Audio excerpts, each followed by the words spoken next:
Welcome to the Clean Hits podcast. This is going to be our second episode. It is going to be all about the draft and potentially who Utah hockey could be picking at pick 6.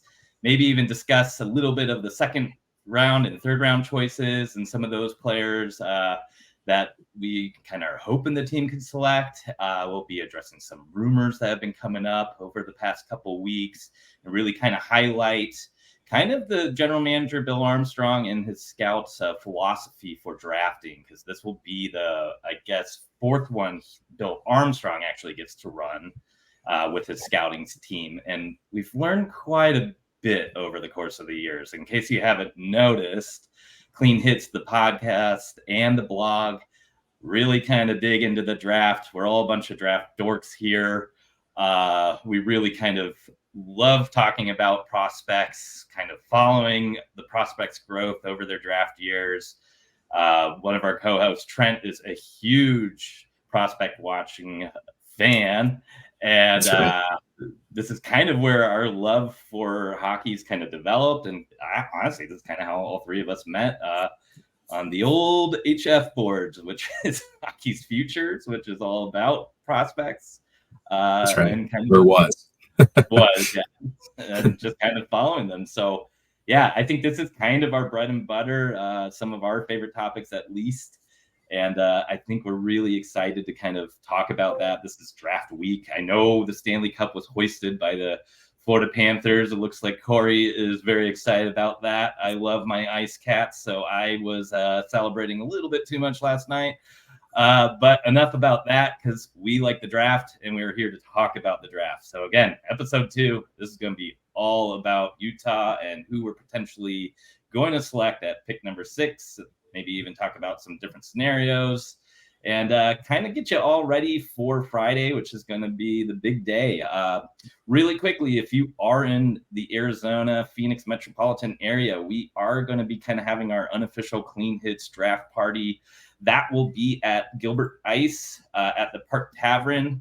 Definitely check us out on Twitter, our Substack below. Please give us a follow on YouTube. We do have this podcast now on Spotify. Subscribe over there as well.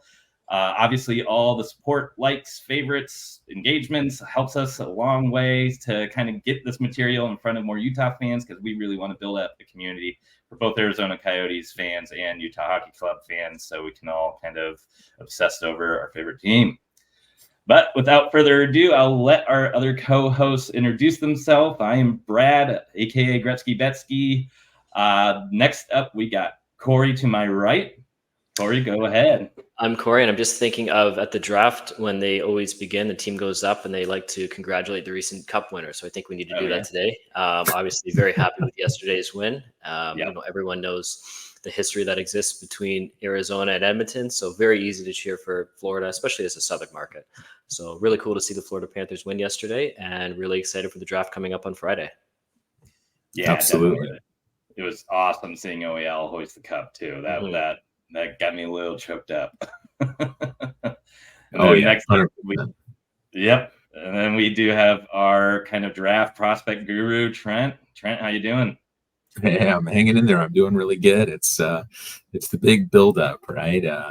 I always joke that draft day is like Christmas morning for me, right? And I think this year Santa Bill's gonna pack up his sleigh with his little elf Jankowski and his little reindeer Plandowski. He's gonna guide him right to Utah, and he's gonna come down the chimney with surprises like he always does for us. So far, he has never disappointed, and he's always brought out the big surprises for this fan base. Even in drafts where we thought we weren't going to have any picks in the first round at all, and suddenly we get a blue chipper. So we'll dive into that a little bit more, as well as the drafts coming up. Yeah, awesome. I think that's a great way to just go right into this. So we kind of want to help everybody get caught up in case you're not following the team over the past couple years. You may not be as informed about how the last couple drafts have gone. Again, Bill Armstrong's been general manager for, this is going to be his 5th season, correct? Or is this going to be his fourth? This is his fifth. This would be his fourth draft. Yeah. This is going to be his fourth draft that he actually ran. There was the one draft where he was present, but he was unable to participate because of contractual agreements with the St. Louis Blues. But this will be the fourth draft where he's actually responsible for running it. Yep, and that would have been the 2020 draft, which we kind of lost all of our picks because Chaika. Stretchgate. That's right. Yeah, the league sanctioned all of our picks. And then when we did finally pick, it was extremely controversial and may have been intentional monkey wrenching from the outgoing staff to purposefully set up the new group for failure. And we probably don't need to go that far back and relive some of the most embarrassing chapters in franchise history, but it set the stage perfectly. That caused the last Joker to hit the road, and it brought in Bill Armstrong. And as we covered in the last pod, this is the cult of Bill. So I think we can focus on the drafts that he was actually running, right, Brad? Yep, exactly. So really this starts off with the 2021 draft. In this case, we did not have a first round. So 2020 was, we didn't have a first round because we had traded for Taylor Hall. That's 2021 right. Is actually when all of the picks were taken away, correct? Yeah. Yes. So the league sanctioned it. So we woke up that morning on Christmas morning to a big fat lump of coal, right? Well, actually, I would say we were going in thinking we had a big lump of coal. And then That's right. That afternoon, speaking of OEL and Connor Garland got traded to Vancouver for a bunch of kind of cap dump players and the 9th overall pick. And that allowed Bill Armstrong to kind of make his first official pick, if you will, by selecting Dylan Guenther, who is kind of that big, speedy, shoot first forward. You can see a lot of Martin Necas in his game, but I would say that kind of sniper ability, maybe even have a higher ceiling as far as just like a pure goal scorer than someone like Necas. I remember Ternier, head coach Ternier, was enthralled that we selected him. I think the chatter was he was dancing on the table. Is that correct? Right. Yeah, remember that? Of course, that was a Bill Armstrong quote, and he likes to add a little salt and pepper to his anecdotes. So I don't know if the Big Bear was actually tap dancing on that table, but he might have been pounding on it at least, because he was Dylan Guenther's coach at some international competition. So he knew him very well from Hockey Canada, and he knew that he was going to be an elite dual threat player when he made it to the league, and he's looking very much like that dual threat now. At the time, there was kind of like a top 8 or 9 cutoff there. So we knew we were going to get someone great. We weren't sure if it was going to be Dylan Guenther or Brant Clark or even McTavish, who went a little higher than people expected. But I think that with Dylan Guenther, because that draft was a little like this one due to the lack of consensus, at that time because of everything that was going on in the world, Guenther was ranked anywhere from 2 to 9 on a lot of lists. I remember Corey Pronman specifically had him, I believe, 2nd overall that year. So we were pretty elated when not only did we get a pick, but we got a pick in that zone. And we ended up getting just this pure offensive threat, close to the level of a Clayton Keller-esque type of prospect, and the likes of one we hadn't had in a good long time since Keller anyway. So really exciting time to be a Coyotes fan at that point. The OEL trade, it dragged on for a year. It was getting very ugly and very tiresome for fans, and it was kind of that double relief of being back into the top 10 despite the league sanctioning our picks and moving on and closing the chapter on the OEL. If you can just kind of go back in time and try to revisit what you were feeling back in that day, Corey, were you excited about selecting Guenther, or do you kind of remember how you felt that draft went? Yeah, I mean, definitely not only trading OEL, right, but to get that high of a pick. And as Trent mentioned, I think he was even ranked 1st overall on some of these lists. And if you go back to the WHL draft, he did go 1st overall. One of the Coyotes scouts has a connection to the Oil Kings as well, so we did have that insight Trent mentioned the insight with Andre Tournier as well, with both of them linking up with Team Canada. And then you look at the player Dylan Guenther is on the ice, probably the most dynamic goal scorer this team's had in quite a while. Very similar shots. You saw that with Mikhail Bodker, with Brennan Perlini. I think the skill set with Dylan Guenther is a little bit higher, a little more consistent as well.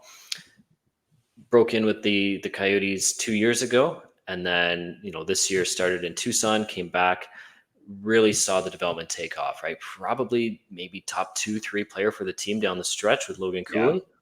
And, it's just getting better. He's still filling out too. I think he's 20 years old now. So he's a really big winger. I think he's 6'2", something like that. So he's going to get even better. He's not going to do the AHL next year. He is a full timer at this point. Absolutely. And then, or Jim Benning. This one might have cost him his job, right? Because what they got in exchange for Dylan Guenther was a contract in Oliver Ekman-Larsson that they ultimately bought out, a player that didn't contribute much at all during his time in Vancouver until he got to Florida, revived some things, and hoisted Lord Stanley. I'm sure Jim Benning didn't feel so great watching that last night. No way. Yeah. No way you like seeing that. But not only did they select Guenther in the first round, they also got some impact players. JJ Moser was our first second round pick, or was it Josh Doan that you Doan was the first one. Yeah, that's right. So, and again, 2 more players selected in that draft that have already made the team and has made an impact. I believe I think I looked this up during last episode. JJ Moser, I think I need to just triple check here, is definitely in the top 5 for most games played from that draft class, which is kind of crazy to think, but he kind of made a day 1 impact on the team and hasn't left since. So tons of value. Number 2 in games played and number 5 in points. And that's a defenseman too, right? And not even that's, he's not this high-end offensive defenseman, but already to be that high in this draft, if you do a redraft, he went 60th. He's going to go higher. And Dylan Guenther, I think, would go higher than 9 as well if he did a redraft, even though we're only 3 years out at this point. Josh, you could probably make the argument that all 3 would have been selected in the first round if you redraft. 100%. And the ironic thing is, and I think I hinted at it the last episode, there were a lot of Coyotes fans that, after being so happy in the first day of the draft with securing Dylan Guenther, we came out in the second round and, oh boy, there were a lot of good guys that slipped out of the first round, a lot of good candidates we couldn't wait to hear our GM call the name of from the draft table. And we got Doan. Okay, great. Feel good story. It's a little early in the second, though, to bring in a feel-good story. I mean, couldn't we have done that in the third, or at least with the last pick of the second? Really, there was a lot of good players on the board there. And then Fedotov, it's like, okay, a Russian winger, nobody really figured would factor in. The Coyotes prior to Bill Armstrong never really much touched Russia. Don Maloney never went there. So at that point in our fledgling Bill Armstrong fandom, we were a little uncomfortable with Russian picks. We didn't know what to expect from Fedotov, and none of us really expected it. And then JJ Moser, third time being eligible for the draft. How often do third-time eligible players go in the top 60? Not very often. That is a very rare thing to be that old and be drafted that early. And it was good reason for skepticism, given our limited resume as far as running Arizona drafts specifically. But in looking back, we feel foolish because at least with Doan and Moser, they've certainly proven all the doubters wrong already in their early careers. And Fedotov is TBD. We'll see. He's in Russia for the long term. This may be something where he arrives in Utah in his early 20s, a full-blown man and ready to contribute to the NHL in his first shift without any additional development. It's a possibility. We'll see. He's playing for a deep organization over in the KHL. It's tough for young guys to get minutes and opportunities, so he's got a grind ahead of him there, and we'll see what they're able to develop for us in the future and if he does make his way over here. Yeah, so I think if anything, this initial draft really shows kind of the surprises and the ways that the scouting staff will kind of use anything to their advantage to grab the best player available. And that kind of takes us right into 2022. This draft, we had one first going. No, did we have 2 or 1 first going into it? I think we had 2. Yes, because of the Dvorak trade, which trickled into it turning into Carolina's first round pick. That's right. Who made it pretty far in the playoffs that year, Eastern Conference Finals, and kind of really backfired on us because Montreal had made the Cup Finals the year before in the weird kind of bubble system, lost to Tampa Bay, and all of a sudden came crashing down. So it was a top 10 protected pick. So because of that, it deferred to Carolina. But we managed to come out with 3 first-round selections. And this was probably the first time Bill Armstrong shocked the kind of NHL community with the 3rd overall selection being Logan Cooley. Yeah, that's right. Logan Cooley, he wasn't expected to go much later than 3rd. It was really just the player they passed on. It was the player who went 4th. That was the reason that it was a shocking selection. A lot of people had Logan Cooley 3rd on their list or even 2nd on their list. But it was the player that most people had 1st, falling all the way to 4th, and Bill Armstrong passing on him that really made the waves, right? Yeah. That player, of course, is Shane Wright. Yeah. Yep.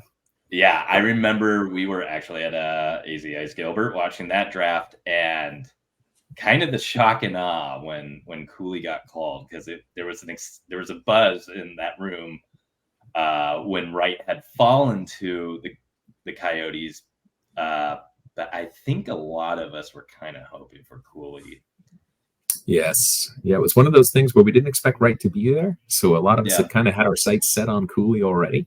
And it was really Montreal, I think, that made a little bit more of a surprising pick and taking Slavkovsky over Wright than Cooley going at 3rd. I think Cooley was pretty well penciled in at 3rd. It was just Slavkovsky was not penciled in at 1. So that's where the surprise was there. And it's kind of funny how Montreal and Arizona continued to be linked when it came to surprise fallers and passing over players. But that's not until this last draft. There's still a little bit more to talk about in the Cooley draft, which was how the heck Bill Armstrong worked his magic and got us all the way back up to probably ahead of the range where anybody expected Montreal to be in that pick. So it's kind of a good thing in the end that the pick got deferred, because we ended up moving all the way up for Connor Geekie. We were able to take advantage of Mike Greer starting the rebuild in San Jose and needing to stockpile picks in an organization where the cupboard's bare. We were able to weaponize our pick volume for the first time, the first of many times, and trade up and pick this great, big, raw, offensively skilled, inconsistent, sometimes brutal, sometimes amazing Connor Geekie, right there, just outside of the top 10. Yep. His development's gone as expected, at least from my perspective. I figured it would be a long haul, just due to the inconsistency and the filling out of his frame and learning to play with the massive frame that he'd grown into. I think he's probably headed for Tucson next season.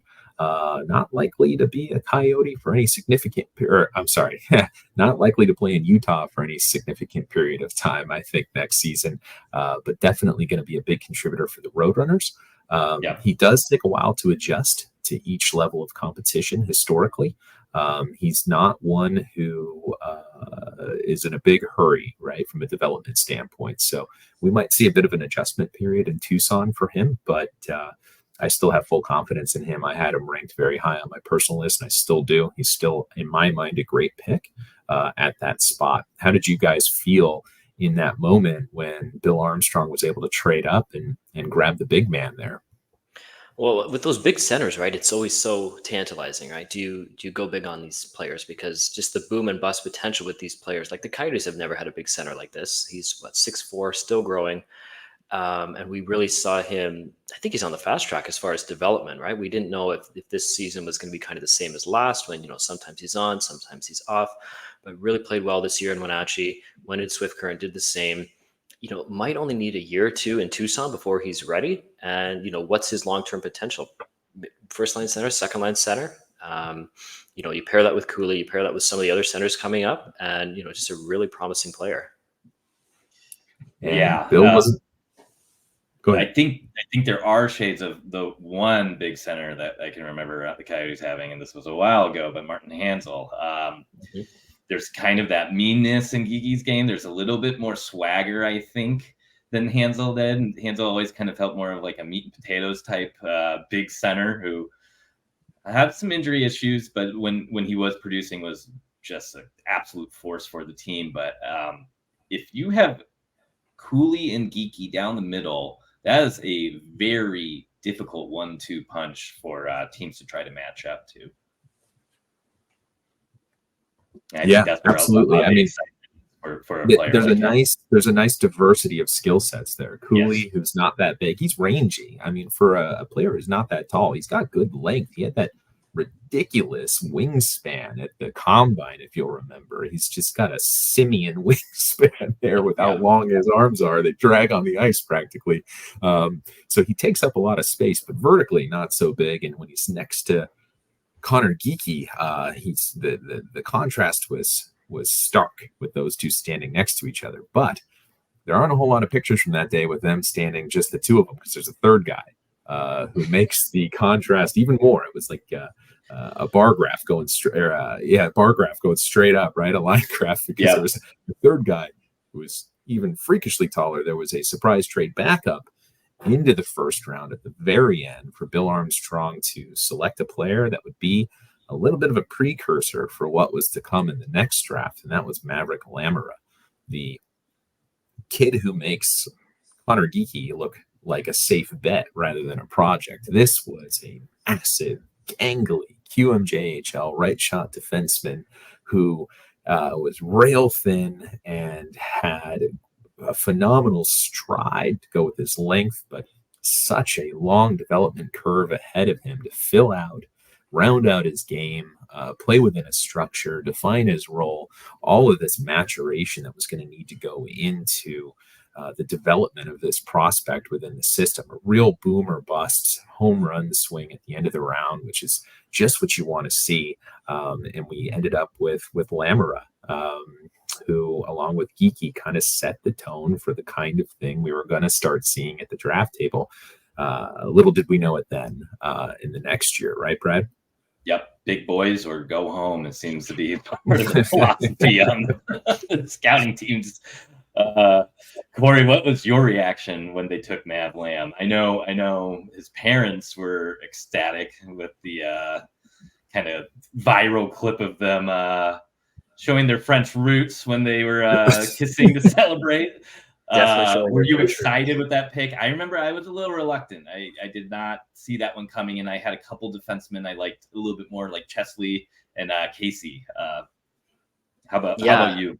And I mean, it seems for these players who are, the bigger and more gangly they are, that just the risk of, boom or bust is even more. And, I'm very intrigued about the prospect of, what he's going to do for this team. But at the same time, if I had to label one of our prospects right now who's not trending more toward bust, but I mean, concerning, I would pick him. And that's only because of this past season. He had the shoulder injury. He missed the Memorial Cup. He had the mono, so he was out for some time for that. So he kind of had a bit of a broken up season. Now he is going to graduate to the AHL next year. So, clean slate, ready to turn pro. Will continue to round out his game. If he can just stay healthy, still lots of promise. They're not giving up on him at all a year out, but just really needs to put a good string of games together here. Yeah. And I, watching these three prospects during their draft year, I watched a ton of Logan Cooley with the program. It was a really special team that year. Watching a lot of USHL games. My love for Logan Cooley grew over the course of the year and culminated with me being extremely happy with his selection. I similarly was a huge Connor Geeky fan the whole way through. I watched a ton of then Winnipeg games before they'd relocated to Wenatchee, and Zach Benson and Matt Savoy and Connor Geeky. And that powerhouse team in the WHL, I was really excited for him. I had watched some of Maverick Lamora, and I remember thinking, oh boy, this is a big project. This is over my head. I'm a fan, not a real scout. And when I look at this, I see a bit of a mess. with a lot of tools. And I don't have the ability or skill set to project this, right? But I think that the scouting staff did a good job. I mean, seeing him suit up for Canada at the World Juniors, playing a starring role as a top defenseman on a big-time junior team that ended up winning the Q championship without him, albeit because of injury, and moved on to the Memorial Cup. But just the fact that he was such an impact cornerstone player for that team is highly encouraging, because even in the first round, late in the first round, there's not a guarantee that a couple years later, your late first rounder is going to have that big of an impact at the junior level, that they're going to make Team Canada, that they're going to play a leading role on a Mem Cup team. This is exciting when it happens. It's just unfortunate that he was once again derailed by injury. But yeah, these are three prospects I think that are really exciting. And in Cooley's case, kind of no longer a prospect. He's here, and he's continued that trajectory towards being a major impact cornerstone piece for this franchise moving forward. So really a big draft for Bill Armstrong and team there. And kind of set the bar really high as far as fan expectations, which is why I think so much of the air got sucked out of the fan base in shock in the next draft class, right? Because we expected him to zig, and boy, did they zag, right, Brad? Yes, and I think this was the first time we really kind of learned just how much smoke Bill Armstrong and staff are willing to create around their picks. Because leading up to the 2023 draft, which was highly regarded, the top 4 picks generally were talked about like they would have been the first overall pick, and probably the 2022, 2021, and maybe debatable for 2020. Obviously, Connor Bedard would have been probably the first overall pick as in any year since McDavid. Right. But after the big 4 with Fantilli, Leo Carlson, and Will Smith kind of rounding that out, things opened up a little bit, but still, this was the forward draft. This was the draft where there's all these top end forwards. They had another center, Dvorsky, who was highly touted. Bill Armstrong was on PHNX and other media outlets detailing plays that winger Leonard was making in tournaments right before the draft. He was all but saying that Dvorsky or Leonard were players that we were very excited about and were going to be there when we were selecting. And then lo and behold, staff went up to the podium, and from the Russian leagues, Yaroslavl Lokomotiv. Yeah. Yes, it was NHL. For a split second, because Mishkov was the other highly touted Russian winger at the time that many thought was probably the second most skilled player in this draft, but there were obviously concerns about him coming over, his motivation. And this player actually kind of made it clear that he was wanting to go to specific teams. I remember sitting in the AZ Ice in Gilbert with a bunch of diehard fans watching, and for a split second, it's like, are we taking Mishkov? But it didn't align. Oh, right, because Bill went up and he said a bunch of Russian words. Yeah, and people said, oh, Russian words. It's going to be Mishkov. But he was not saying the name of Mishkov's team. He was saying Yaroslavl Lokomotiv. I was on a plane headed to Houston for a business trip with my AirPods in. I'm watching the draft on janky airplane internet. And he said Yaroslavl Lokomotiv. And I said, they picked Daniel Boot. I can't believe they picked Daniel Boot at 6th overall. But they didn't. And no, they didn't pick Boot. They didn't pick Mishkov. They didn't pick any of the highly touted forwards in that area. Nope. They went off the board and selected a defenseman. A giant 6'5" defenseman. And so at that draft, we came out with Simachev with the 6th overall pick. Simachev, yeah. And I mean, leading up to that draft, there was some chatter that week of the draft that he was potentially going higher than people expected. And this was a player that not too many teams got to see with all the conflict going on and just kind of, the fallout from COVID as well. The kind of global scouts just aren't kind of in Russia as much anymore. And here we were taking the giant Russian defenseman who skates like butter and pounces on players. He honestly looks kind of like watching a National Geographic video with a lion Yes. on its prey, Really the way he shut people down. And I think it's been a little bit of time, but the smoke is kind of cleared up, and I think he's kind of risen up redraft rankings as well. I think anyone who watched him, right? It was funny. Bill Armstrong was on PHNX, as he said, and he was talking about the amazing plays that he saw, and the players he was talking about when he was talking about the games that they were in and the goals that they scored. The only options of the people he was talking about at that under 18 tournament were Ryan Leonard and Dvorsky. There was nobody else that could have been who he was talking about, that he was talking so poetically about and so enamored with. Talking about a shot block that actually happens. Right? Yeah, that's right. That's right. To that level of detail.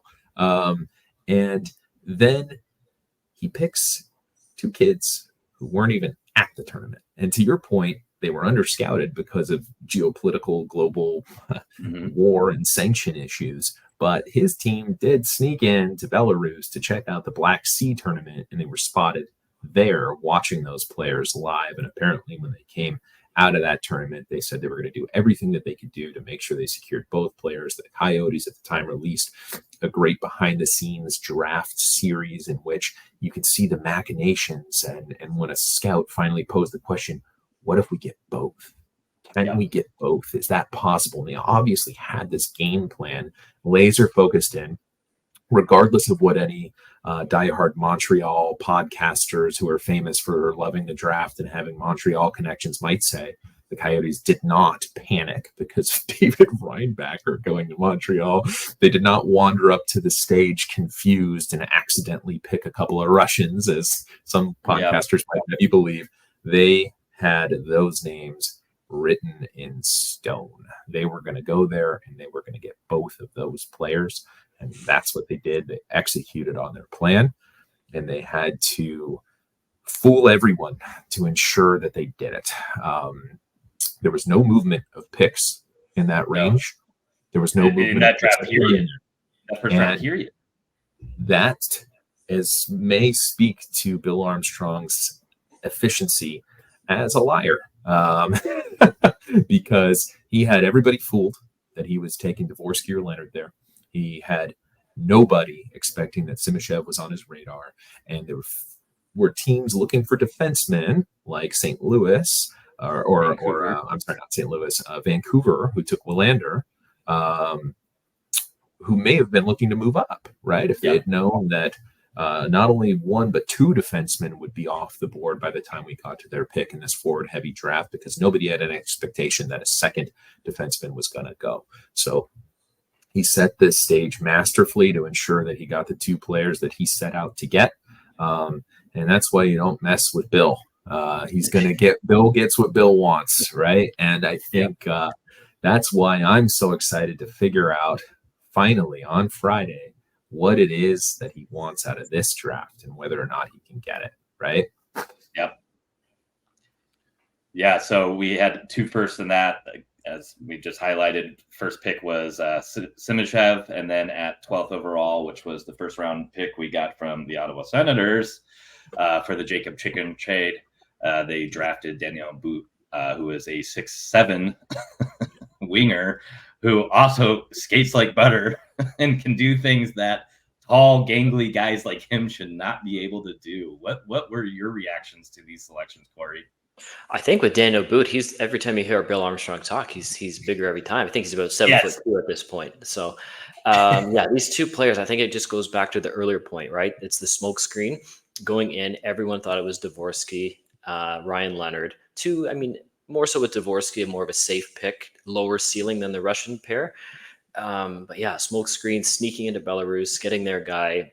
Everyone else is Only way to scout these two is through video, but Bill and his team actually managed to get into the country and get to see him up close and personal. So really high potential with the pair. And then, yeah, just a really promising pair.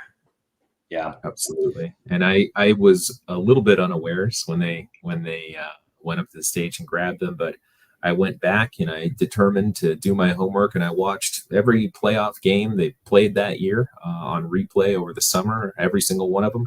I went back and I watched probably half of the games they played that season. So I watched a couple dozen games on each player, which was easy because they were on the same team.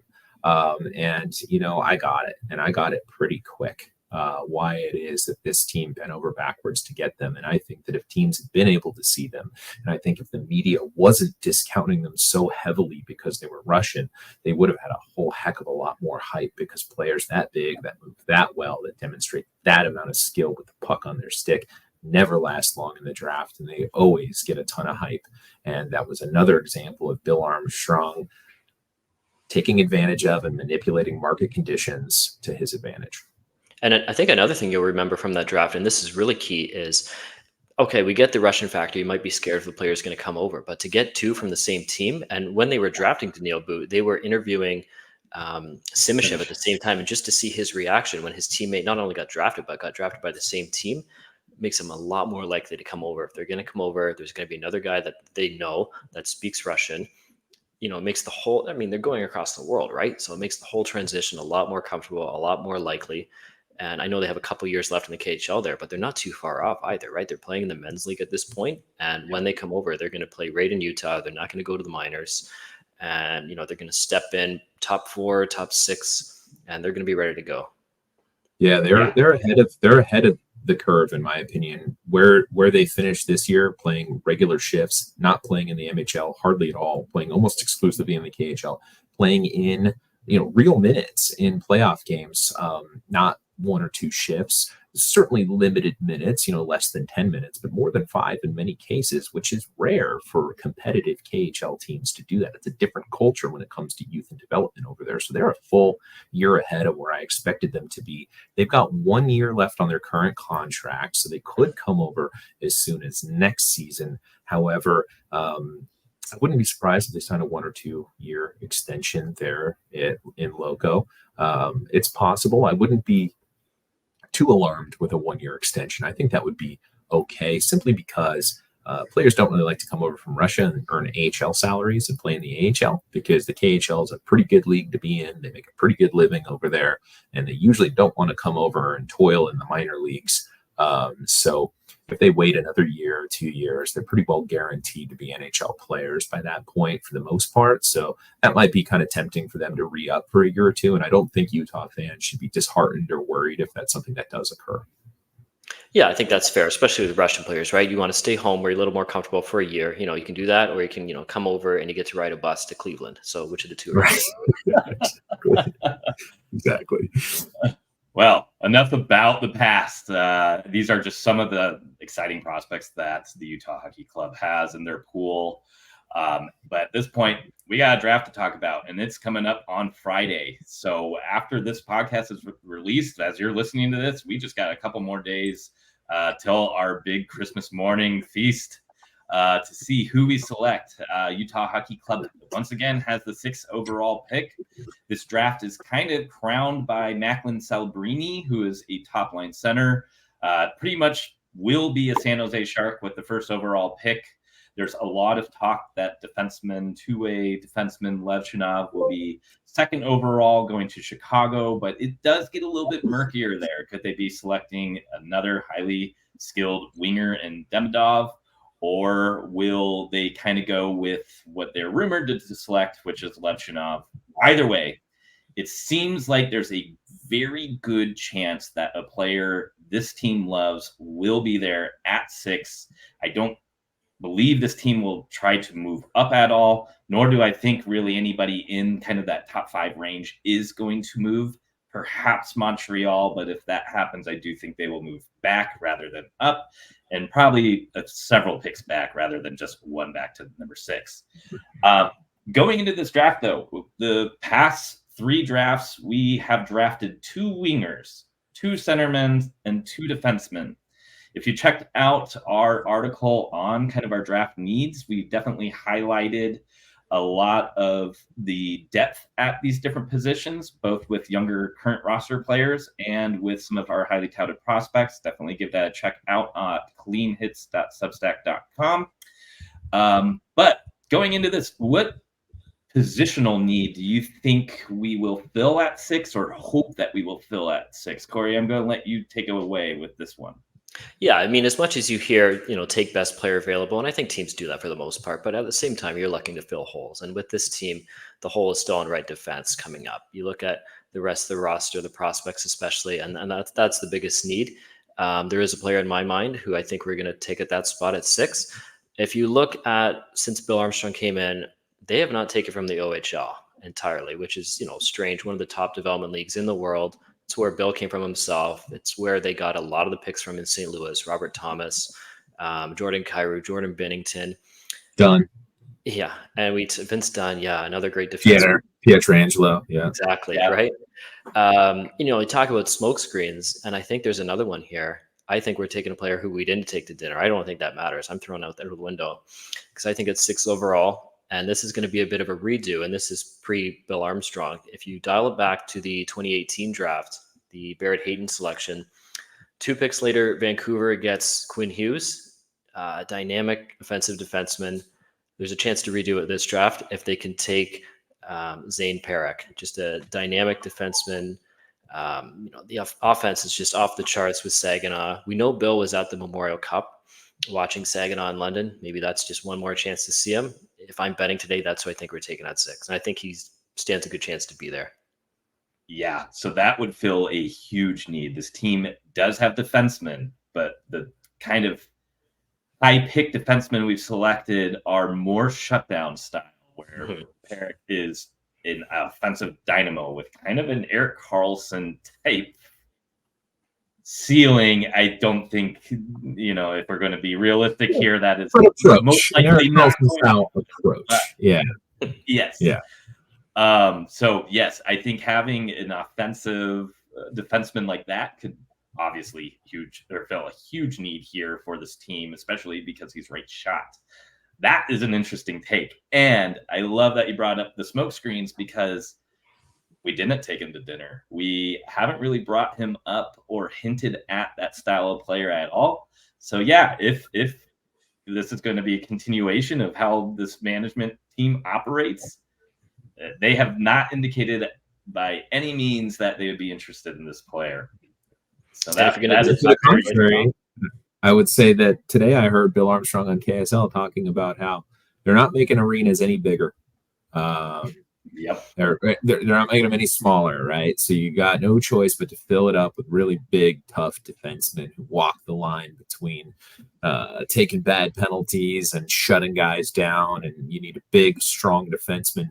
I've heard him on KSL interviewed a couple weeks back about his draft approach and talking about how he built the St. Louis blue line to be big and tough and strong with, Parayko and Pietrangelo and some of these other players, Dunn, who's a hard-nosed player, and others on that blue line that St. Louis won the cup with. So he seems to be going out and talking all about the large blue line that he's going to build.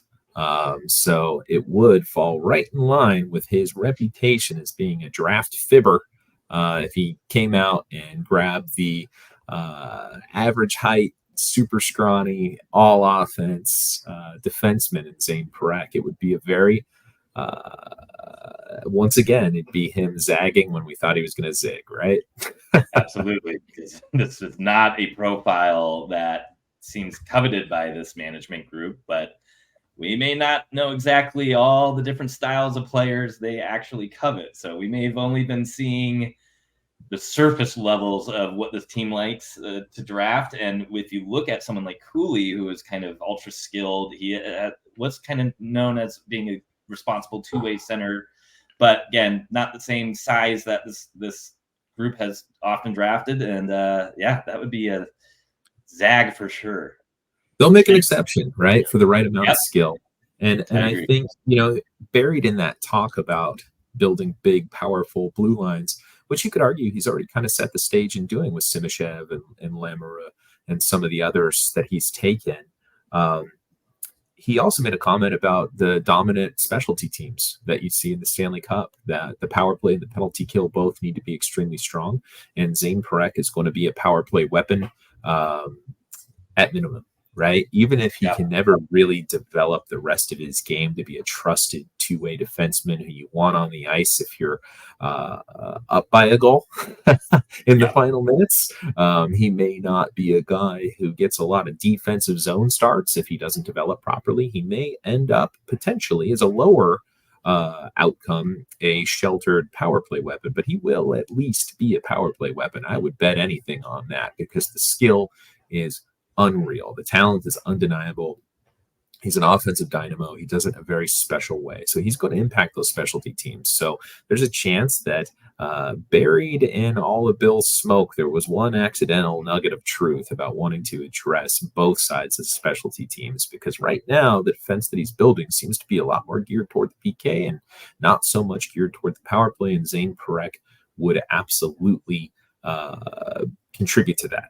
Now there's go ahead. If you finally dip back to the OHL, right? Bill's never taken from that league with this franchise, but you're taking from a very strong development history team in Saginaw. This is also a player who he led Saginaw in scoring as a defenseman, and this is with a team with Michael Misa on it, who's going to be a very high pick next year. CHL Defenseman of the Year, Memorial Cup winner, going to go back to a strong Saginaw team.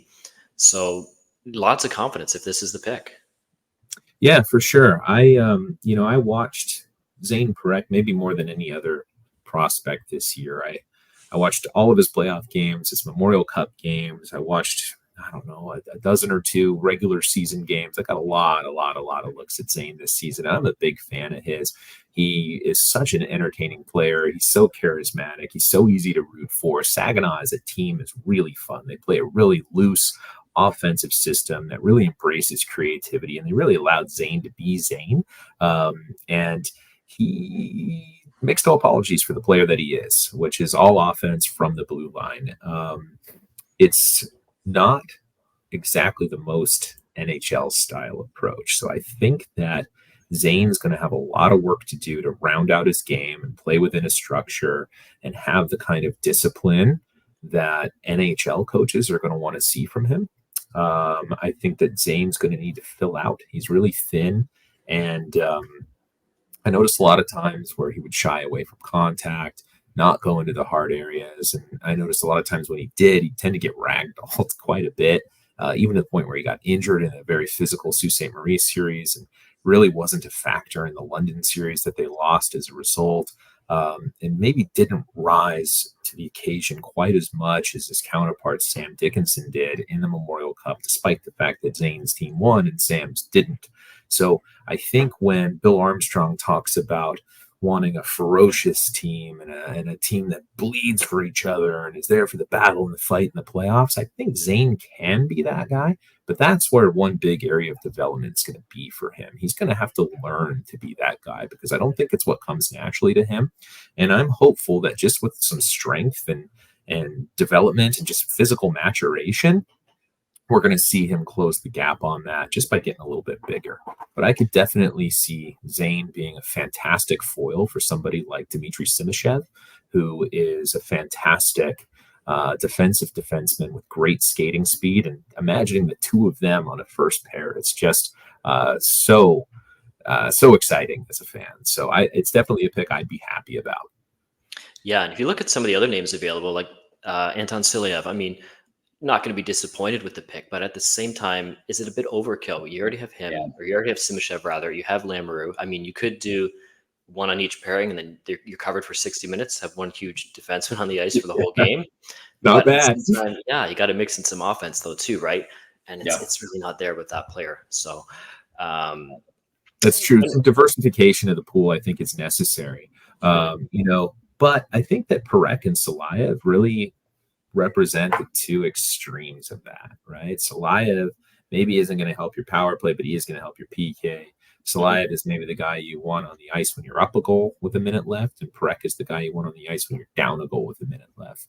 But there are some defensemen inside of that spectrum, I think, that might be both, right? So if they're looking for a little bit more of a well-rounded two-way defenseman who's maybe a little bit of a safer projection, they might want to look in the direction of like a Sam Dickinson or a Zeev William or even a Carter Yakimchuk if you want to get a little closer to the Zane side of things. But there are other defensemen there who might be able to accomplish some of the upside that you see in Zane and some of that benefit, while also mitigating some of the risk. Yeah, and I think this is a great draft to be selecting a defenseman, which I think is still the team's greatest needs for as far as just kind of getting some of those blue chip prospects, because in the past couple drafts, even in the second, third rounds where we've had a massive amount of picks, we still weren't selecting many defensemen. So it's pretty interesting here. Now, there are two other positions that we potentially could fill here, and that would be center, which I think we can all agree, being longtime Coyotes fans, can never have too many centers, because that has been an organizational curse, it seems, for the past 15 plus years. Geez, maybe since the existence, since Roenick.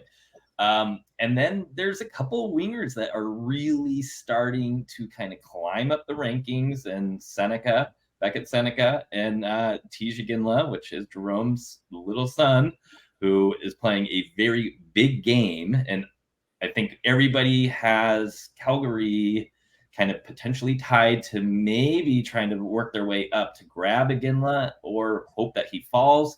But this is a team that, is just kind of starting their rebuild. So they probably need a little bit of everything. So who knows if that's smoke or not as well. How would you guys feel if we took a winger here at 6 or center? And just quick blurb, what would you feel if that was the selection? Because after that, I want to get into some of the rumors that tie right into that question. Well, I think what's really cool story with Iginla, you look at the fathers, Jerome, Shane grew up together. Potential chance there if you could put Tidge and Josh Doan together in Utah. So that'd be kind of a cool twist. Really similar player to Dylan Guenther with the shot. So if you can have a team with two Dylan Guenthers, no one's opposed to that. And then Seneca, some murmurs as well that maybe long-term he's a center. He reminds me, if you dial it back to Brendan Perlini, he was somebody who really shot up the ranks in his draft year. Now, obviously he didn't work out long-term, and he didn't become a center, but still he was somebody who shot up the draft ranks. Oshawa is a program that's, it's a reliable program. So if you're taking from there, there's no concerns. Now, I think he's probably a wing long-term, but just the potential where if he can be a center, right, it's another chance to, like you said, that's always been a hole for this team pretty much back to 1996. So if you can just add one more piece there, even if it's behind Cooley, behind, all the other names in the list, why not? Yeah. I'm a little bit of a skeptic on the, I saw Sam Cosentino was doing a podcast recently, big time draft guru, one of the top names in prospect watching, regularly covers the draft. He was saying that it's his belief that Tija Ginla is going to move to center next year, that he played center some in Seattle before the trade to Kelowna, and that his Kelowna head coach asked him to move to wing for 1 year only to simplify his game and adapt to the league and take things to the next level, and he's going to move back to center. There's not a lot of examples of North American players drafted as wingers who then move to centers. In Seneca's case, he played winger last season too, so he's only played winger in the OHL.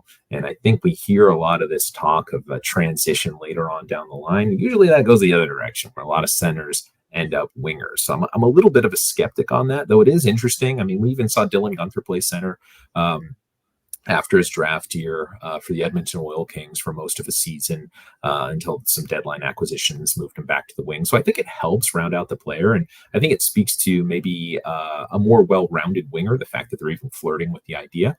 But I'm going to guess that they're probably both wingers. I think with Beckett Seneca, he's got a ton of helium right now. He's flying up the draft boards again, as you mentioned, Corey, but he was a top prospect this time last year. He had a bit of a disappointing start in the OHL, which kind of lowered his stock. So his has been one of more of a roller coaster of draft stock than a flash in the pan. He was a top pick in the OHL. He had an amazing draft minus 1 year. I watched Oshawa a lot that year. He always stood out to me more than Ritchie, who ended up going in the first round to the Colorado Avalanche. If you would have asked me 12 months ago if I'd rather have Seneca or Ritchie, I'd have said Seneca all day, and I still say that now. If we did draft a winger, which is probably the area least of need, I would feel, Brad, to answer your question, pretty happy. I think that these are exceptional wingers. I think with TJ Ginla, you know the family, you know the bloodlines. It's a great program he's in. You can have absolute faith that this is going to be a high character, high skill, contributing player in the NHL for a long time. And if you can get that at 6 or anywhere in the draft, you have to seriously consider it. With Seneca, Bill Armstrong was an Oshawa General. Our 2 OHL scouts, our Eastern Canadian scouts, they split duty in the O and the Q, both have Oshawa ties. One was Bill Armstrong's Memorial Cup winning teammate, along with Bill Armstrong and Eric Lindros, who won the Memorial Cup for the Oshawa Generals back in the day. And the other one was once the director of player development for the Oshawa Generals and a scout for them as well. So you can rest assured that with the ties Tej has to Jerome in the NHL, that everyone's going to have done their homework on him, and that Bill Armstrong and staff are going to know Beckett Seneca inside and out. So I love the idea of removing some of those unknowns and having those deep ties where we can feel really strong about getting not only a supremely talented winger with extremely high offensive upside, but also somebody whose character and personality and family is well known to the organization. Are we putting any stock into the 5 dinner invites, or is that more of a smokescreen? Like, is it already decided at that point? Like, how much can 2 hours over filet mignon really change your decision? Let's get right into that. Before we start addressing these rumors and smoke screens, don't forget we have player spotlights. We've made 6 different player spotlights on some of these prospects we're talking about, like Parrott, like Seneca. You can find those at the Clean Hits Substack. That is cleanhits.substack.com. And don't forget to give us a follow on our Twitter account, where you'll be able to see all of our blogs, posts. We've done some Combine features, kind of cheat sheets for the forwards and the defensemen. So this is a great place for you to kind of round up and get that information and become a little bit more familiar with some of these names we're talking about and be ready for the draft on Friday. So let's go into the smokescreen, the rumors, what we're hearing. And the first one on this list right here is Seneca, because just this weekend, The Athletic with Corey Pronman, who is kind of a draft guru and prospect guru, did a mock draft with him and his co-host. And he said that it wouldn't necessarily be his pick, but he has a feeling that the Utah Hockey Club could be all about Seneca. Now, is this becoming to the completely flipping on itself, where it's become so much smoke?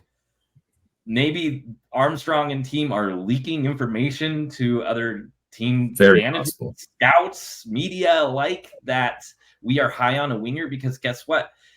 If we are high on a winger, that means Calgary needs to move up if they want to try to get TJ Ginla. That's another name that apparently we won't let get past our pick. But when you think about our actual needs, and of course, a lot of people have the philosophy that you should always draft best player available, it just feels a little odd. And I am starting to believe that this could be the major smokescreen here. As much as people are saying that we are extremely high in Seneca and that we may surprise everybody and select him, and people are mocking him to us at this point, there's been some outlets that have also linked us to Zeev Buyam, who is really that two-way kind of defenseman who can bring a lot of offense and is very skilled on his own end of the ice as well. And I am starting to become under the impression that maybe the Seneca smoke is really to be able to grab Buyam, because there's Ottawa and there's Seattle, who draft at 7 and 8. And they potentially may want to move up in order to get a defenseman if they were actually worried about their guy not being there. So if we are saying we're going to take a winger, Seneca or Ginla, maybe that's our way of ensuring that we get the defenseman we like. So that is my interpretation on it. How about you guys? That kind of Seneca, Bouillon smoke. Well, I think that part of me says that's a lot of trouble to go through. That's a lot of conspiracy theory. That's so complicated and complex. But then when you stop and you think about it, this misinformation is cheap. It doesn't cost Bill Armstrong but one text message to a journalist or one of his scouts, one text message to say, boy, we sure like that Seneca. Yeah. It doesn't take much more than that. It's easy. It's cheap. It's not that complicated.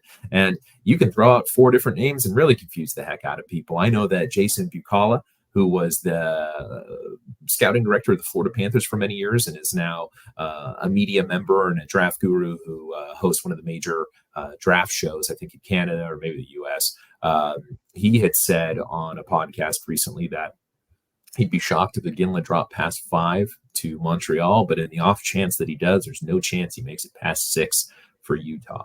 We're hearing similar things around Seneca, where Chris Peters of Flow Hockey, who's another one of the top draft bloggers and watchers in the market today, was saying the buzz behind Seneca is real as he was mocking him to Utah. So I think there is a lot of smoke.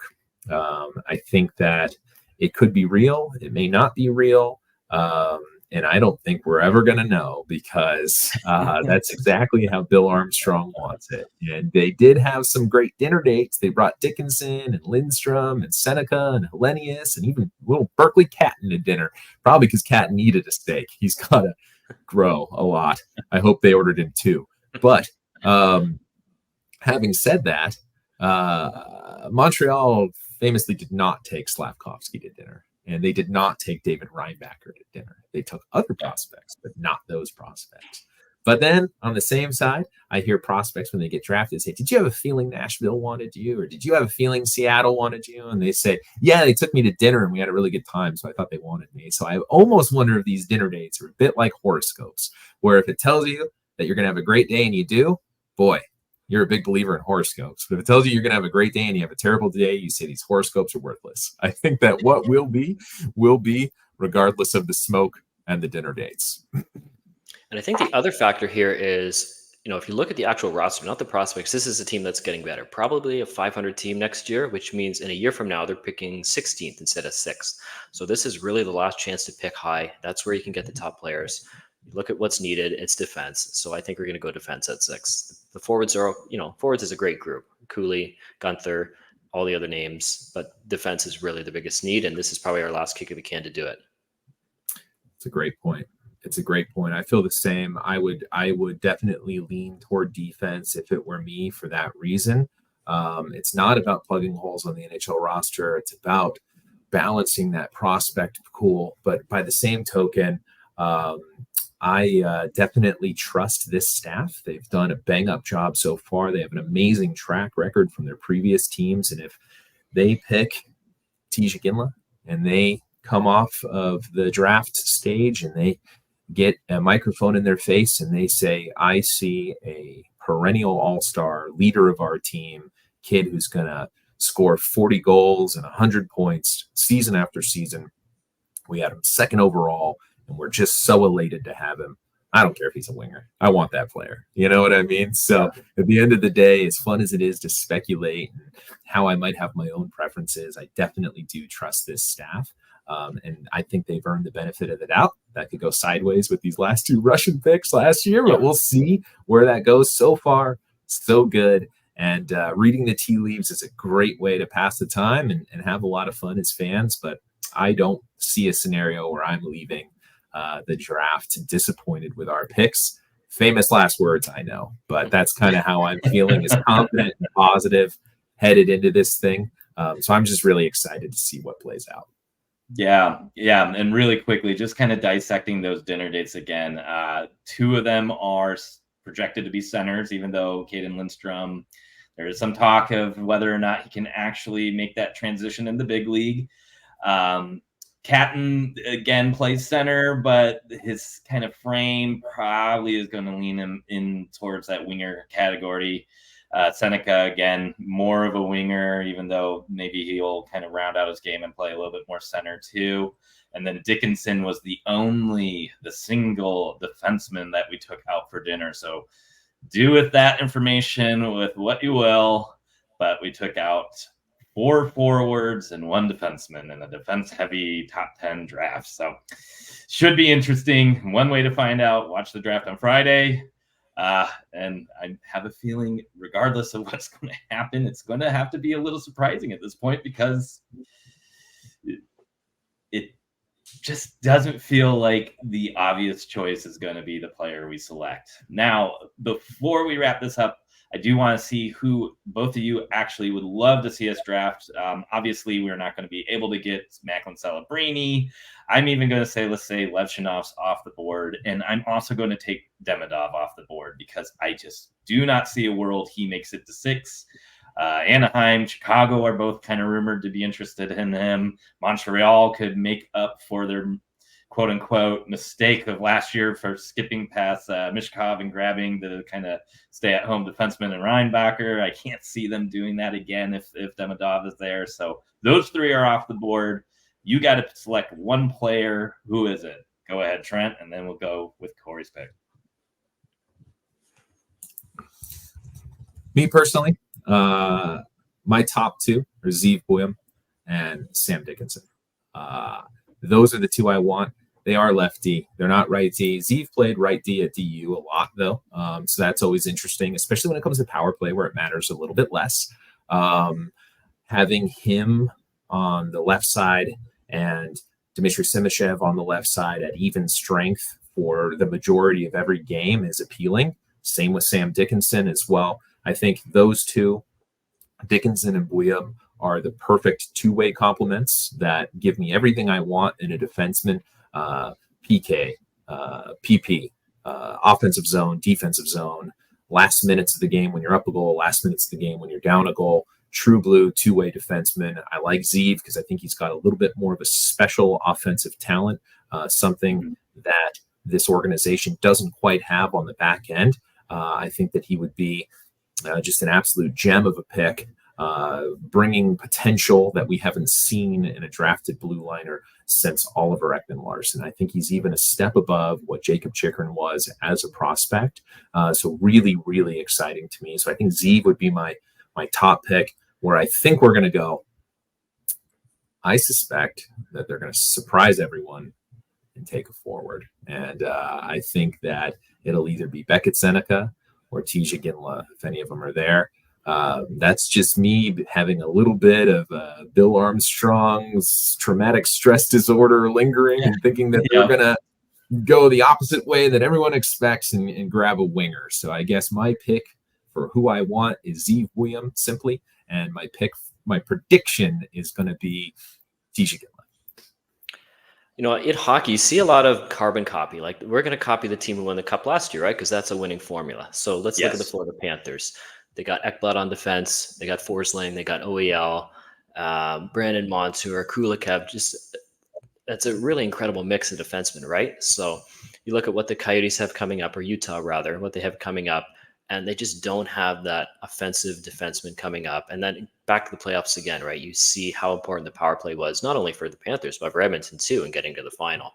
So I do think the Coyotes, or Utah rather, they're going to dip back to the OHL. They're going to take Zane Perrick.